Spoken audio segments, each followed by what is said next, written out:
আজ হবে গোবিন্দভোগ চাল মাছের মাথা দিয়ে মুড়ি ঘন্ট। কাতলা মাছের মাথার মুড়ি ঘন্ট হোক বা রুই মাছের মাথা দিয়ে মুড়ি ঘন্ট, খেতে কিন্তু বড়ই সুস্বাদু। নমস্কার বন্ধুরা, আহারের বাহার রান্নার চ্যানেলে আপনাদের স্বাগত। আজকের ভিডিওটা দেখে ভালো লাগলে লাইক, শেয়ার এবং সাবস্ক্রাইব করে দিতে ভুলবেন না। চলুন শুরু করা যাক আজকের রেসিপি। এই রান্নাটা আজ 250 গ্রাম মতো গোবিন্দভোগ চাল দিয়ে করা হচ্ছে। চালটাকে আগে ধুয়ে নিতে হবে, তবে যেহেতু গোবিন্দভোগ চালের সুন্দর একটা গন্ধ থাকে, তাই ধোয়ার সময় সতর্কভাবে আলতো হাতে ধুতে হবে। একবার যত্ন করে ধুয়ে নিলেই যথেষ্ট, তার বেশি ধুলে চালের সুন্দর গন্ধটা চলে যাবে। ধোয়ার পর ছাঁকনিতে রেখে জল ঝরতে দিতে হবে। একটা মাছের মাথাকে 2 টুকরো করে নেওয়া হয়েছে। কাতলা মাছের মাথা, তবে রুই মাছের মাথা দিয়েও করা, কিন্তু পাকা মাছের মাথা না হলে স্বাদ কিন্তু ভালো আসবে না।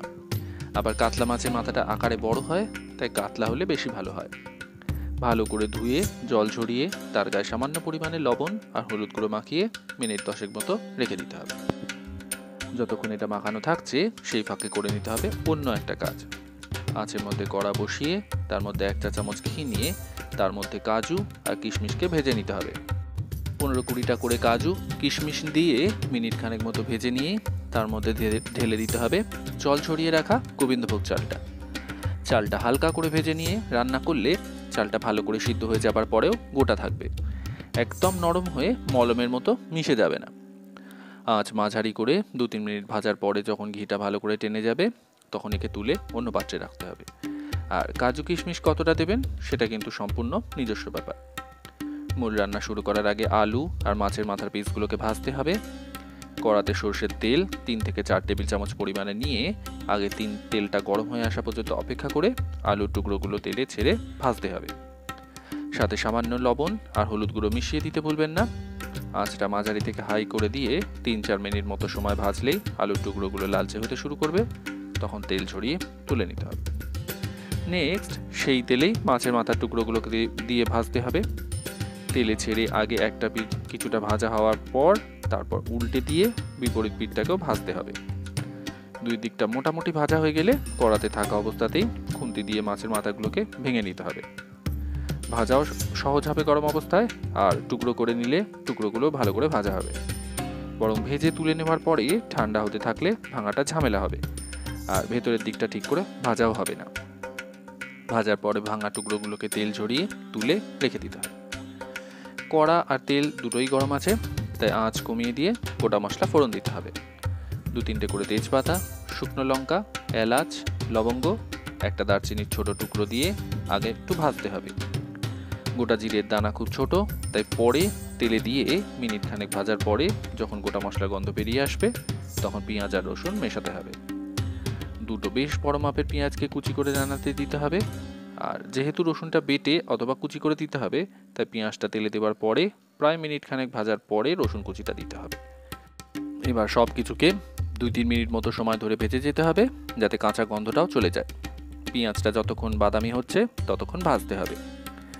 এই রান্না সাদা তেল দিয়েও করা যায়, আবার সাদা তেল ঘি মিশিয়েও করা যায়, তবে আমাদের এই ক্ষেত্রে সর্ষে তেল দিয়ে করা হচ্ছে। এদিকে নেক্সট এবার রান্নাতে মেশাতে হবে টমেটো কুচি। 3-4টে মাঝারি মাপের টমেটোকে ছোট করে কুচি করে রান্নাতে ব্যবহার করতে হবে। আর লাগবে খুচরো কিছু গুঁড়ো মশলা, যেগুলোকে আগে থেকে জলে গুলে ব্যবস্থা রাখলে ভালো হয়। 1/2 চা চামচ করে হলুদ গুঁড়ো, জিরে গুঁড়ো, 1 চা চামচ কাশ্মীরি লাল লঙ্কার গুঁড়ো আর আদা বাটা নিয়ে তার সাথে পরিমাণ মতো জল মিশিয়ে ভালো করে গুলে নিয়ে প্রস্তুত রাখতে হবে। তাহলে রান্নার মাঝে এই সময় সরাসরি সবটা একেবারে মিশিয়ে দেওয়া যাবে। ওদিকে টমেটো মেশানোর পরে একেবারে 1 চা চামচ লবণ মিশিয়ে দিলে টমেটোটাও সহজে গলতে শুরু করবে, আবার রান্নার জন্য প্রয়োজনীয় লবণটা একেবারে মেশানো হয়ে যাবে। টমেটোটা মিনিট খানেক মতো সময় ভেজে নিয়ে মেশাতে হবে আগে থেকে বানিয়ে রাখা গুঁড়ো মশলার মিশ্রণটা। সবটা একটু যত্ন করে নেড়ে চেড়ে নিয়ে একবার চাপা দেওয়া যেতে পারে কম আছে, মিনিট 2 মতো সময় ধরে। তাহলে টমেটোটা ভীষণ তাড়াতাড়ি গলে যাবে, আবার মশলাটা থেকে তেলও ছেড়ে আলাদা হতে থাকবে। ঢাকা খুলে আগে সমস্ত মশলাটা ভালো করে কষে নিতে হবে, যাতে কাঁচা মশলার গন্ধটা ভালো করে চলে যায় আর মশলাটা বেশ শুকিয়েও আসে। তারপর একে একে মেশাতে হবে ভেজে রাখা আলুর টুকরোগুলো আর ঘিতে ভেজে রাখা বাসমতি চাল সহ কাজু কিশমিশটা। এবার মশলার সাথে ভালো করে সবটা ওপর নিচ মিশিয়ে নিয়ে তারপর জল মেশাতে হবে। অবশ্যই উষ্ণ জল লাগবে, ঘরের উষ্ণতার জল সরাসরি মেশালে হবে না, তার জন্য অন্য একটা আঁচে একটা পাত্রের মধ্যে জল গরম করতে বসিয়ে রাখতে হবে আগে থেকে। চাল ছিল প্রায় 250 গ্রাম, আলু ছিল দুটো মাঝারি মাপের, সব কিছুর মোট পরিমাণ যা তার প্রায় দ্বিগুণ মতো মানে 600 মিলিলিটার মতো জল দিতে হবে। অর্থাৎ 650 থেকে 700 মিলিলিটার মতো জলকে ফুটতে বসাতে হবে, যাতে ফুটে কিছুটা জল মরে গেলেও এখানে যাতে সমস্যা না হয়। জল দেওয়ার পরে ওপর নিচ ভালো করে সবটা মিশিয়ে নিয়ে মাছের মাথার ভাঙা টুকরো আর স্বাদ মতো চিনিটা এখানেই মিশিয়ে দিতে হবে। তারপর সবটা যত্ন করে নেড়ে চেড়ে চাপা দিয়ে মোটামুটি 16-17 মিনিট মতো সময় ধরে ফুটতে দিতে হবে। তবে সব থেকে ভালো হয় যদি 16-17 মিনিট ফোটানোর মাঝে একবার ঢাকা খুলে সবটা নাড়াচাড়া করে দেওয়া যায়। প্রথমবার চাপা দেওয়ার সময় যেহেতু জল বেশি ছিল, তাই আঁচ বাড়িয়ে দিয়ে ফুটে আসা পর্যন্ত অপেক্ষা করে তারপর আঁচটা মাঝারি করে ফোটাতে হবে।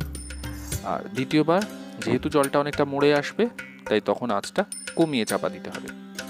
সব শেষে ঢাকা খুলে 1 চা চামচ ঘি মেশাতে হবে। গরম মশলাটা অ্যাভয়েড করতে পারেন এখানে, কারণ গোবিন্দভোগ চালের মিষ্টি গন্ধটা কিন্তু গরম মশলার জন্য নষ্ট হতে পারে। ঘি মেশানোর পর সবটা নাড়াচাড়া করে মিশিয়ে দিয়ে আঁচ বন্ধ করে মিনিট 10 চাপা দিয়ে রাখতে হবে স্ট্যান্ডিং টাইমে, যাতে ঘিয়ের গন্ধটা সমস্ত রান্নায় ভালো করে ছড়িয়ে যায়।